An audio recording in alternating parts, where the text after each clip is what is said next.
Hello everyone, welcome to Sanmargaha classes. Next question from Justice Above Self.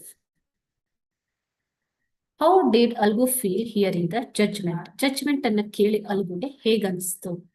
The moment Jumman became head punch, he realized his responsibility as a judge and the dignity of his office. So ತಾನು village panchayat head ಆದ್ಮೇಲೆ ಜುಮ್ಮನ್ಗೆ ಏನ್ ಅನ್ಸುತ್ತೆ ಮಕ್ಳೇ, ಆತನ responsibility ಅರಿವಾಗತ್ತೆ.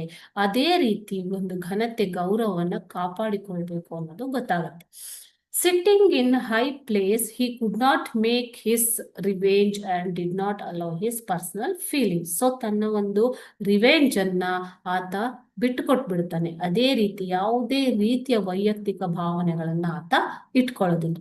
Spoke only truth and gave justice. ಆತ ಸತ್ಯವನ್ನೇ ಮಾತಾಡ್ತಾನೆ, ಅದೇ ರೀತಿ ಒಂದು ನ್ಯಾಯವನ್ನ ಕೊಡ್ತಾನೆ. ಓಕೆನಾ? By hearing the judgment, Algu Chaudhary could not constrain his feelings. So judgment ಕೊಟ್ಟಿರೋದನ್ನ ಕೇಳಿ ಅಲ್ಗು ಚೌಧರಿಗೆ ತುಂಬಾ ಖುಷಿ ಆಗುತ್ತೆ. He said, victory to the panchayat. This is justice. God lives in the voice of the panch. ಅಂತ ಏನ್ ಹೇಳ್ತಾನೆ? So by hearing the judgment, Algu Chaudhary could not constrain his feelings. He said, victory to the panchayat. So ಈ ಪಂಚಾಯತಿಗೆ ಜಯ ಸಿಕ್ಕಿದೆ.